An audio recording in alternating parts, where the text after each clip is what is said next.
Continuing out from our base in Canakkale, going down along the coast, visiting tiny ruins rarely visited by tourists, before finally topping it off at, spoiler alert, my absolute most favourite ancient city of them all. But past Ben, he doesn't know that yet. So no more stalling, let's hit the road and get to our first site, the Kemerdere Aqueduct. It's pretty off the beaten path, so let's hope Google Maps doesn't get us too lost.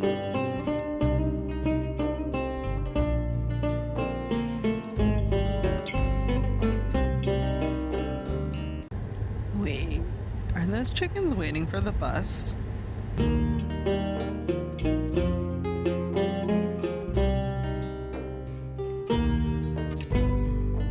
So I think this is as far as we're going to take the car. I mean, maybe we could go a smidge further. I've seen a few signs for the bridge. It should be right around here, but I'm not 100% sure where. However, that's an easy place to drop off the car, so I think we're going to explore the rest on foot. Maybe we can find someone to show us the way, or at least another sign.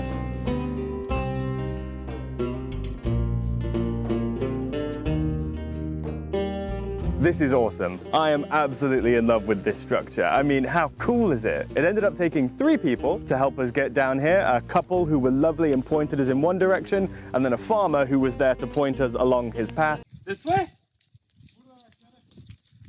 But we've made it. And I am just shocked that a structure of this magnitude doesn't have better signage. Nobody must come here. It's all for me, and now all for you too. But now what is there to do? I mean, I guess the reckless among you would try to cross this thing, but it's a bit waterlogged right now, and I'm not getting my shoes wet, and I'm not walking along the edge. I've got 10 more days worth of vacation, and I'm not risking any of it just to cross this thing. But I do want to go explore all around and under and really just bask in it, because it's really something.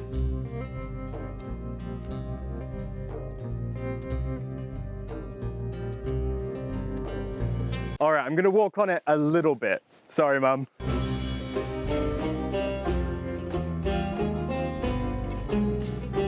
I mean, look how massive this thing is.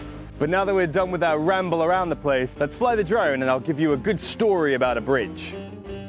Well, sadly, most of its history is lost to time, but what we do know is that this aqueduct was built by the Romans to serve the nearby ancient city of Ilium, or as you might know it, Troy. We explored that amazing wonder in our previous road trip video, check that out later if you haven't. And another cool fact about this bridge is its recent restoration. It's wild to me that something so remote as this, and really quite frankly unexplored as this, is worthy of restoration. I mean, I'm really glad they did, but it's still quite surprising. But nonetheless, I'm so happy for it. They patched up the sides, smoothed the rock, reinforced the arches, and ensured that whenever you finally make your pilgrimage to this cool site, it'll still be waiting for you. Good as new.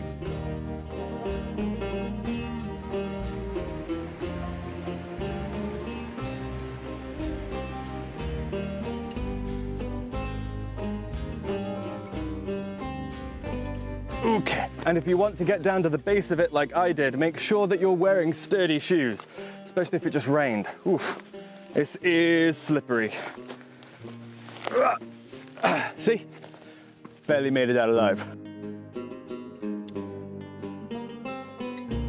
Turns out where we parked earlier is actually a cafe and is now open. So I think before we hit the road and go to our next site, as excited as I am, I'm gonna grab a water and some coffee. And you know, they have kittens, so you know I need to stop. Oh.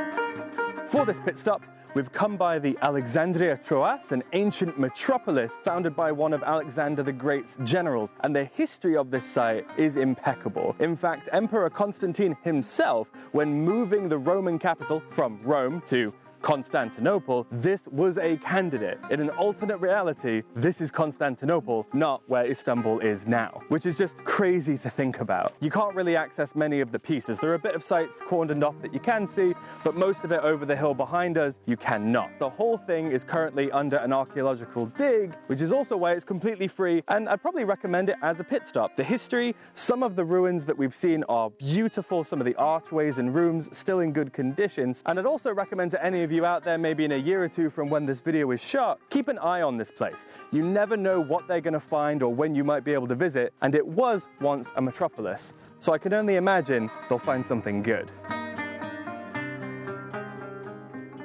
I mean, the granite work alone that they've managed to find at this site is remarkable. So who knows what else they've got around here. But I think that's it for now, though, at least for us. So let's get back in the car and go to our next temple while we still have sunlight. Now look what we've found on the side of the road. That looks like another ruin to me. We're not done in Alexandria Troas yet. And thank God, because I was a little bit confused. Though the forum where we were in the active dig site was very cool, there were a bunch of photos online and some reviews talking about hiking to different points, and it made no sense to me. Anyway, we kept driving 800 meters down the road and we made it to the Roman bath, the largest bath in all of Anatolia, and the site is very cool. Now, what's important is though you definitely could hike between all of them. They're not that far, like I said, like 800 meters. They're all on the side of the road, at least all the good ones at the moment. So just plan multiple stops. Don't spend too long in the forum like we did. But now, back to the car. There is another temple, and now we have even less light than last time I said that.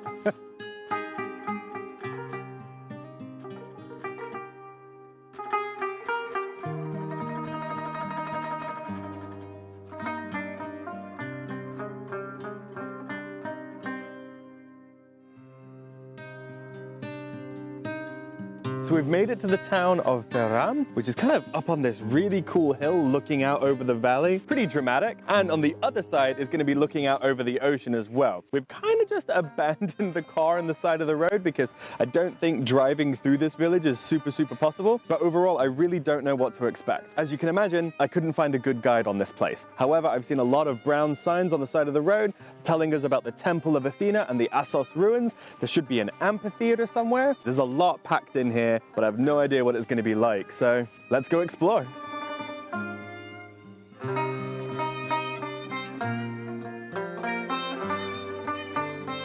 First impressions, we're off to a pretty good start right now. It's really visually interesting with all the stonework. There's even pots inlaid in the walls themselves. And we met a really cool cat who knows some tricks. Baby for screech. Baby for screech. You ready? You ready? He's like a trained cat. So I'm kind of loving this already. So right off the bat, it cost 30 lira to come into this site, unlike the bridge earlier, which was free, but it's on the museum ticket route. So I didn't pay anything, and let's deduct that 30 from the museum ticket challenge. I am completely blown away. I know I'm always enthusiastic on this channel, but oh my word, this is probably one of the best ruins, the best sites I've ever been to. So I wasn't quite sure about this site, how big it was going to be, what it was going to have. I saw that it was the ruins of the ancient city of Assos and of course the temple to Athena, where we are right now. So all in all, I was really confused about if it would be big or what we'd really see. I mean, I've seen a lot of things marked ancient city, but this is the real deal. Where we are right now, of course, being the high point, the temple, the Acropolis, you can look down towards the ocean, and I was just gobsmacked by how many different ruins of the agora, of the amphitheater, of the different houses. They've got trails for you to walk around it. Why did no one tell me about this?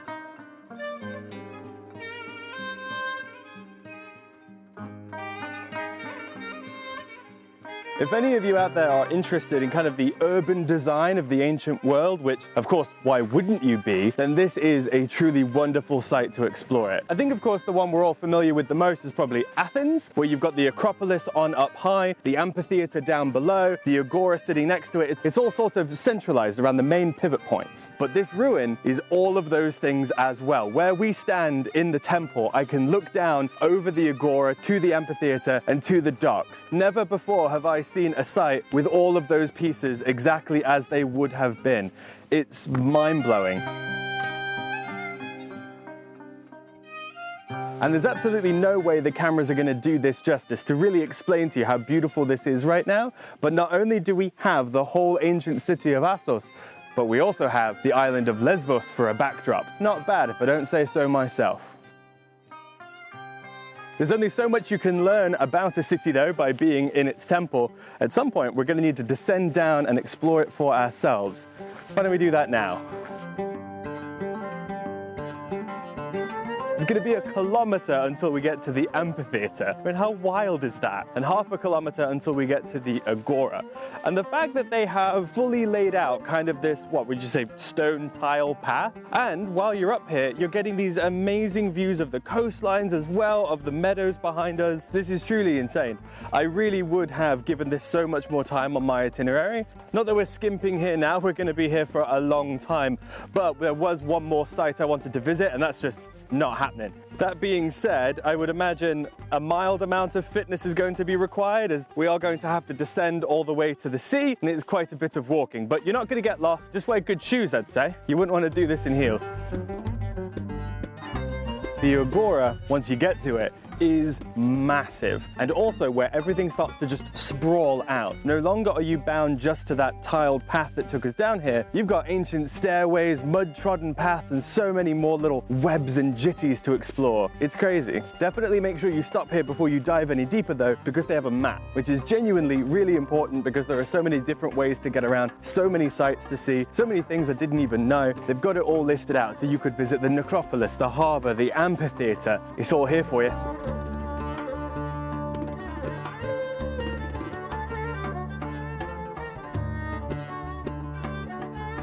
Just walking down an ancient street, you know, just casually going by all the buildings, the houses. How are you not supposed to feel something when you're doing something like this? And there's not another person around, not a single soul. The best I have for company is Camille, lovely company, and a herd of goats cleaning up the Acropolis.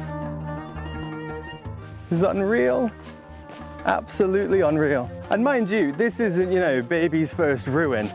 I've been to quite a few, and I haven't shown you all of them. I've traveled to quite a lot of these things, and I don't know, I'm not an expert, so just in my humble opinion, this is incredible.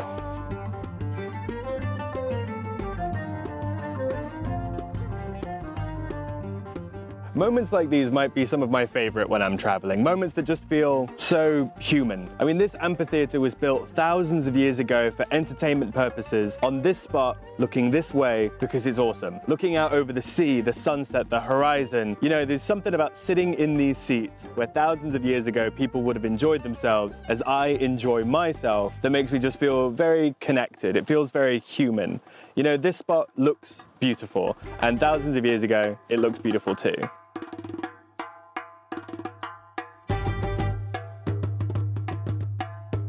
Whew, definitely some fitness required to hike your way out of here. That's no joke, it's a lot of stairs.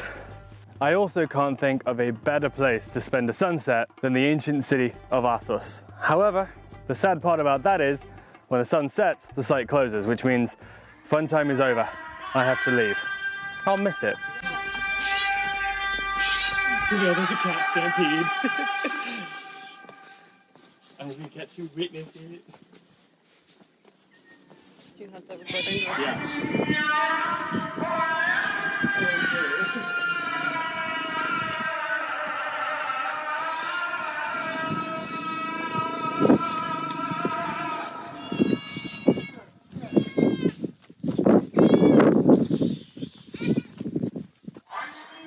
That's why they all look so good.